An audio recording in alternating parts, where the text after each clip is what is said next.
فأووا إلى الكهف ينشر لكم ربكم من رحمته ويهيئ لكم من أمركم مرفقا۔ اس کے بعد میں بغیر کسی تاخیر کے غزوہ احد کی آیات کے پس منظر میں جو اسباق ہمیں حاصل ہوتے ہیں اس پر روشنی ڈالنے کے لیے مدرسے کے موقر استاد تفسیر مفتی محمد ادریس صاحب کو دعوت دیتا ہوں کہ وہ آئیں اور غزوہ احد کی آیات کے پس منظر میں جو اسباق ہمیں حاصل ہوتے ہیں اس پر روشنی ڈالیں۔ اعوذ باللہ من الشیطان الرجیم، بسم اللہ الرحمن الرحیم۔ وَإِذْ غَدَوْتَ مِنْ أَهْلِكَ تُبَوِّئُ الْمُؤْمِنِينَ مَقَاعِدَ لِلْقِتَالِ وَاللَّهُ سَمِيعٌ عَلِيمٌ۔ إِذْ هَمَّ الطَّائِفَتَانِ مِنْكُمْ أَنْ تَفْشَلَا وَاللَّهُ وَلِيُّهُمَا وَعَلَى اللَّهِ فَلْيَتَوَكَّلِ الْمُؤْمِنُونَ۔ صدق اللہ العظیم۔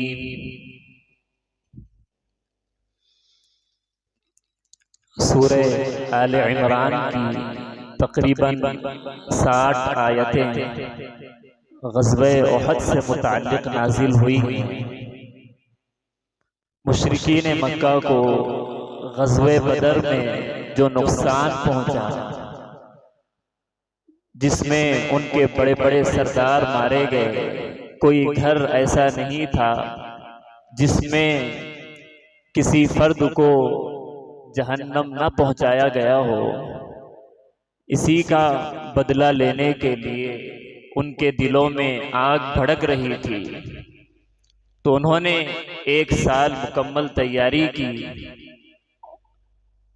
ابو سفیان کا جو لشکر تھا، جو ان کا تجارتی قافلہ تھا، اس کا مکمل نفع انہوں نے جنگ کے فنڈ میں جمع کر دیا، اور سارے سرداروں نے یہ قسم کھا لی تھی کہ کسی بھی گھر میں ماتم نہیں منایا جائے گا، کوئی غم نہیں منائے گا جب تک کہ ہم ان سے بدلہ نہ لے لیں گے۔ عورتوں کو بھی اپنے ساتھ لشکر میں شامل کر لیا۔ 3000 کا لشکر، 300 اونٹ، 200 گھوڑے اور 700 زرہیں، سارے جنگ کے آلات اور ہتھیار ان کے پاس موجود تھے۔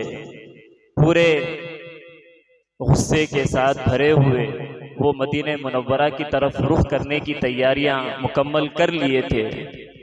حضرت رسول اللہ صلی اللہ علیہ وسلم، آپ کی فراست اور آپ کا جنگی نظام اس قدر مضبوط تھا، جاسوسی کا نظام اور دشمن کے حالات سے پوری خبر رکھنا۔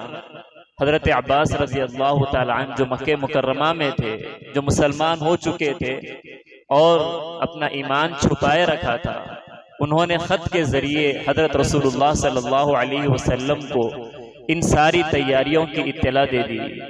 حضرت رسول اللہ صلی اللہ علیہ وسلم، باوجود آپ کے پاس وحی آتی ہے، ساری چیزوں کی خبر دے دی جاتی ہے، لیکن پھر بھی حضرت رسول اللہ صلی اللہ علیہ وسلم اہم امور میں صحابہ کرام سے مشورہ کیا کرتے تھے۔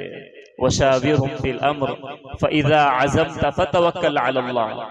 حضرت رسول اللہ صلی اللہ علیہ وسلم نے صحابہ کرام کو جمع کیا، ان سے مشورہ کیا۔ بعض صحابہ کرام کی رائے تھی کہ مدینے میں رہ کر ہی ان کا مقابلہ کیا جائے، لیکن وہ صحابہ جو غزوہ بدر میں شریک نہ ہو سکے تھے اور جانثار اور جانباز صحابہ، حضرت حمزہ رضی اللہ تعالیٰ عنہ اور نوجوان صحابہ کرام کی خواہش تھی کہ ہم مدینہ منورہ سے باہر نکل کر ان کا مقابلہ کریں گے، مدینے میں رہ کر مقابلہ کریں گے تو گویا کہ ان کی فتح نظر آئے گی۔ حضرت رسول اللہ صلی اللہ علیہ وسلم نے 1000 کا لشکر لے کر مدینہ منورہ سے باہر نکلے۔ صحابہ کرام کی جانثاری اس موقع پر ظاہر ہوئی۔ کیا بچے چھوٹے چھوٹے، جائزہ لیا گیا 15 سال کی عمر سے کم، 17 سال کی عمر سے کم بچوں کو واپس کر دیا گیا۔ رافع بن خدیج رضی اللہ تعالی عنہ، سمورہ بن جندب رضی اللہ تعالی عنہ، یہ بھی اپنے آپ کو پیش کرنے لگے۔ 15 سال سے کم عمر ہے لیکن تیر اندازی میں مہارت ہے۔ سمورہ بن جندب بھی کہنے لگے کشتی میں مہارت مجھے حاصل ہے، مقابلہ کرا دیں رافع بن خدیج سے، ان کو میں پچھاڑ دوں گا۔ انہوں نے پچھاڑ دیا، ان کو بھی غزوے میں شامل کر لیا گیا۔ نوجوان تو نوجوان، بوڑھے، معذور، کمزور، عمرو بن جموح رضی اللہ تعالی عنہ ایک پیر سے معذور ہے، اللہ کے نبی صلی اللہ علیہ وسلم کی خدمت میں حاضر ہو کر وہ بھی عرض کرنے لگے میں بھی جنگ میں شہید ہونا چاہتا ہوں، اللہ سے ملاقات کا شوق ہے، اس لنگڑے پیر کے ساتھ ہی میں جنت میں داخل ہونا چاہتا ہوں۔ اللہ کے نبی صلی اللہ علیہ وسلم نے انہیں بھی اجازت دے دی۔ مرد حضرات، نوجوان، بچے، عورتیں، خواتین نے بھی اس جنگ میں بڑا کردار ادا کیا۔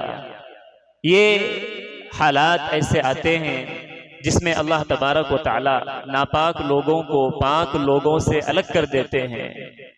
منافقین کا سردار عبداللہ بن ابی بن سلول وہ بھی شامل ہو گیا، لیکن جیسے ہی جب قریب پہنچ گئے دشمن نظر آنے لگے تو اس وقت اس نے مسلمانوں کی ہمتوں کو پست کرنے اور ان میں اختلاف اور انتشار پیدا کرنے کے لیے اپنے 300 لوگوں کی ٹولی کو لے کر واپس ہو گیا۔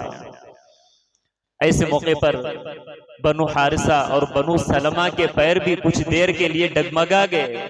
اذ ہم الطائفتان منکم ان تفشلا واللہ ولیہما، لیکن پھر بھی وہ سنبھل گئے۔ وہ ہمیشہ اس پر فخر بھی کیا کرتے تھے کہ اللہ تبارک و تعالیٰ نے ہمارے بارے میں فرمایا واللہ ولیہما، اللہ ان کا دوست ہے۔ بہرحال دشمنوں سے مقابلہ ہوا، مبارزہ ہوا، صحابہ کرام نے خوب جم کر مقابلہ کیا۔ احد کے میدان میں غزوہ احد، پہاڑ جو احد نامی ہے وہ مسلمانوں کی پشت کی جانب تھا، وہیں پر جبل رمات جو پہاڑ ہے چھوٹا سا، اس پر اللہ کے نبی صلی اللہ علیہ وسلم نے عبداللہ بن جبیر رضی اللہ تعالی عنہ کے ساتھ 50 تیر اندازوں کو وہاں پر ٹھہرا دیا اور انہیں تاکید کر دی کہ چاہے کچھ بھی ہو جائے، چاہے فتح ہو یا شکست ہو، چاہے پرندے ہمارے جسموں کو نوچ کر کھا لیں، لیکن تمہیں اپنی جگہ سے ہلنا نہیں ہے۔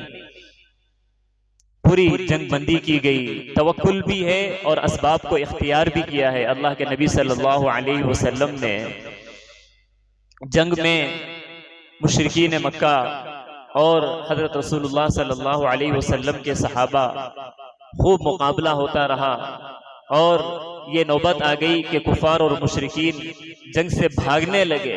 ان کی عورتیں جو انہیں ابھارنے کے لیے آئی تھی، انہیں شوق دلانے کے لیے، وہ بھی اپنے دامن اٹھاتے ہوئے دوڑنے لگی، بھاگنے لگی۔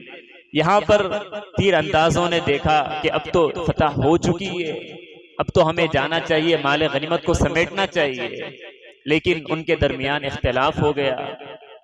ان کے جو کمانڈر تھے لوکل، انہوں نے انہیں روکا، عبداللہ بن جبیر نے، لیکن ان لوگوں نے کہا کہ فتح ہونے سے پہلے اللہ کے نبی نے روکا تھا، اب تو فتح ہو گئی ہے۔ لیکن اس اختلاف اور انتشار کی وجہ سے صرف 10 صحابہ وہاں پر ٹھہرے رہے، اور اس جنگ میں آنے والے ابو سفیان جو اس کے سپہ سالار تھے، اور خالد بن ولید رضی اللہ تعالی عنہ جو اس وقت ابھی ایمان میں داخل نہیں ہوئے تھے، ان کے ساتھ گھوڑ سواروں کا پورا دستہ تھا۔ انہوں نے دیکھا کہ اس دھرے میں وہاں پر صحابہ کرام موجود نہیں ہے، تیر انداز موجود نہیں ہے، تو انہوں نے اس راستے سے حملہ کر دیا، اور صحابہ کرام دونوں طرف سے مشرکین کے درمیان میں آ گئے۔ جنگ ابھی تھوڑی دیر پہلے جو فتح کی شکل میں تھی، ابھی تھوڑی دیر میں شکست میں تبدیل ہو گئی، ایک تھوڑی سی غلطی اور ایک تھوڑی سی خطا کی وجہ سے۔ سیکھنے کی ضرورت ہے۔ حضرت رسول اللہ صلی اللہ علیہ وسلم کی ایک تھوڑی سی بات اگر وہاں پر نہیں مانی گئی تو جنگ میں کیسا نقصان ہوا، 70 صحابہ کرام اس میں شہید ہو گئے۔ حضرت حمزہ رضی اللہ تعالی عنہ آپ کے چچا جو ہند بنت عتبہ اس کا باپ اور ان کے بھائی ان کے چچا یہ تینوں غزوہ بدر میں شہید ہو گئے تھے، تو انہوں نے وحشی کو لالچ دیا کہ تم حضرت حمزہ کو شہید کر دو، ہم تمہیں آزاد کر دیں گے۔ اور جبیر بن مطعم نے بھی اسے لالچ دی، وہ بڑا نیزے باز تھا، اس کا نشانہ بہت ماہر تھا وہ نشانے بازی میں، تو اس نے حضرت حمزہ رضی اللہ تعالی عنہ پر نیزہ پھینکا اور وہ آپ کے ناف کے نیچے لگا، جس کی وجہ سے حضرت حمزہ رضی اللہ تعالی عنہ شہید ہو گئے، ان کا مصلح بھی کیا گیا۔ تھوڑی دیر میں یا ایھا الذین آمنوا اطیعوا اللہ واطیعوا الرسول واولی الامر منکم، امیر کی اطاعت، بڑوں کی اطاعت یہ بہت اہم چیز ہے۔ غزوہ احد کا یہ بہت بڑا سبق ہے کہ حضرت رسول اللہ صلی اللہ علیہ وسلم کی اطاعت ہی تمام انسانیت کو، امت مسلمہ کو فتح دلا سکتی ہے، اور آپ کے احکام کی ذرا سی بھی نافرمانی یہ امت مسلمہ کے لیے شکست کا باعث بن سکتی ہے۔ جنگ کے میدان کے بعد پھر اللہ کے نبی صلی اللہ علیہ وسلم کی وہ بہادری اور شجاعت کا بھی اظہار ہوا۔ اللہ کے نبی صلی اللہ علیہ وسلم تکلیف پہنچنے کی وجہ سے ابن قمیعہ اس نے آ کر آپ صلی اللہ علیہ وسلم پر حملہ کیا، وار کیا، آپ صلی اللہ علیہ وسلم ایک گڑھے میں گر گئے، خون کی کڑیاں آپ کے چہرے میں ڈھس گئی اور چہرہ خون آلود ہو گیا تھا، آپ پر بے ہوشی طاری ہو گئی۔ وہیں پر یہ افواہ بھی اڑا دی گئی کہ حضرت رسول اللہ صلی اللہ علیہ وسلم دنیا سے رخصت ہو گئے ہیں۔ صحابہ کرام میں ایک کھلبلی مچ گئی، بہت سارے مایوسی کا شکار ہونے لگے۔ انس بن نضر رضی اللہ تعالی عنہ وہ کہہ کر دشمنوں کے لشکر میں گھس گئے، جس کام کے لیے، جس مقصد کے لیے اللہ کے نبی شہید ہو گئے، ہم دنیا میں رہ کر کیا کریں، ہم بھی اسی کے لیے شہید ہو جائیں گے۔ ابو دجانہ رضی اللہ تعالی عنہ سارے صحابہ خوب جان بازی کے ساتھ جو لڑنے لگے، لیکن آپ صلی اللہ علیہ وسلم نے سب کو اکٹھا کیا۔ ہلم الیہ انا رسول اللہ، میں اللہ کا رسول ہوں، میرے طرف متوجہ ہو جاؤ، سب واپس آ جاؤ۔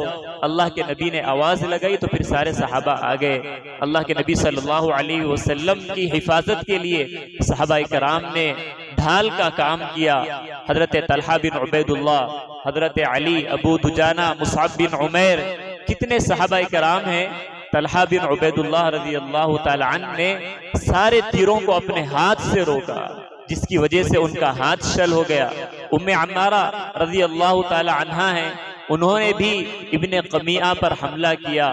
وہ جنگ میں جو شہید ہونے والے ہیں، جن کو زخم لگا ہے، ان کی مرہم پٹی کے لیے آئیں، لیکن آپ صلی اللہ علیہ وسلم پر حملہ ہوتے ہوئے دیکھ کر وہ بھی دشمنوں سے مقابلہ کرنے لگ گئی۔ اللہ کے نبی صلی اللہ علیہ وسلم انہیں دعائیں دینے لگے، انہیں ان کے خاندان والوں کو دعائیں دی کہ اللہ تبارک و تعالی ان سب کو جنت میں میرا رفیق بنا دے۔ ابو دجانہ رضی اللہ تعالی عنہ نے تو سرخ پٹی اپنی پیشانی پر باندھ لی۔ اس کے بعد پھر اللہ کے نبی صلی اللہ علیہ وسلم نے سارے صحابہ کو لے کر غزوہ احد پہاڑ پر اونچائی پر چڑھ گئے۔ پھر دشمن ڈرنے لگے صحابہ کرام پر حملہ کرنے کے لیے، پھر وہ لوگ واپس ہو گئے۔ اللہ کے نبی صلی اللہ علیہ وسلم نے پھر تمام جتنے شہداء تھے ان کے لیے تجہیز اور تکفین کا عمل شروع کر دیا۔ وہاں پر بھی ایک ایک قبر میں 3 شہداء کو دفن کیا جاتا تھا۔ قرآن والوں کی عظمت وہاں پر ظاہر ہوئی۔ جن صحابہ کرام کو قرآن زیادہ یاد تھا، جو قرآن میں مہارت رکھتے تھے، ان صحابہ کرام کو پہلے لحد میں رکھا جاتا تھا، انہیں آگے رکھا جاتا تھا، اس کے بعد دیگر صحابہ کو رکھا جاتا تھا۔ اہل علم کی یہاں پر بھی فضیلت ظاہر ہوئی ہے۔ اللہ کے نبی صلی اللہ علیہ وسلم نے یہ فرمان بھی جاری کر دیا کہ جو غزوے میں شہید ہوئے ہیں، جہاں پر شہید ہوئے وہیں پر انہیں دفن کیا جائے گا۔ عمرو ابن جموح رضی اللہ تعالی عنہ کو ان کی اہلیہ محترمہ اونٹ پر رکھ کر مدینہ منورہ کی طرف لے جا رہی تھی، لیکن اونٹ جانے کے لیے تیار نہیں تھا۔ اللہ کے نبی صلی اللہ علیہ وسلم سے دریافت کیا گیا۔ اللہ کے نبی نے پوچھا کہ عمرو ابن جموح نے مدینے سے نکلتے وقت کیا کہا تھا؟ تو انہوں نے دعا کی تھی اے اللہ میرے اہل و عیال کی طرف مجھے رسوا کر کے واپس مت لوٹائیے۔ یہ ایسے آدمی ہیں کہ اگر یہ اللہ پر قسم کھا لیں تو اللہ تبارک و تعالیٰ ان کی بات کی لاج رکھ لیتا ہے۔ وہیں پر ان کو بھی جو ہے وہیں پر دفن کیا گیا۔ مدینہ منورہ میں بھی صحابیات، ان کا عشق رسول، کتنی صحابیات ہے، بنو دینار کی خاتون، ان کے خاوند بھی شہید ہو گئے، بھائی بھی شہید ہو گئے، باپ بھی شہید ہو گئے، لیکن وہ بے ساختہ باہر نکل رہی ہے اور حال دریافت کر رہی ہیں کہ اللہ کے نبی صلی اللہ علیہ وسلم کیسے ہیں، مجھے ان کی خبر دے دو۔ جب آپ صلی اللہ علیہ وسلم کا انہوں نے دیدار کیا تو اس وقت کہا کل مصیبت بعدک جلل، اے اللہ کے نبی اگر آپ سلامت رہیں تو پھر مجھے کوئی غم نہیں ہے، دنیا کے سارے غم میرے لیے ہلکے ہیں۔ ہمیشہ فتح ہی نہیں ہوتی ہے، شکست کا بھی سامنا کرنا پڑتا ہے۔ تلک الایام نداولها بین الناس، اللہ تبارک و تعالی ایمان والوں کو منافقین کو جانچتے رہتے ہیں۔ تو یہ غزوہ احد کا مختصر خلاصہ تھا اور اس سے ملنے والی یہ چند عبرتیں تھی۔ اللہ تبارک و تعالی ہم سب کو قرآن کریم کا صحیح فہم عطا فرمائے، آمین۔ وآخر دعوانا ان الحمدللہ رب العالمین۔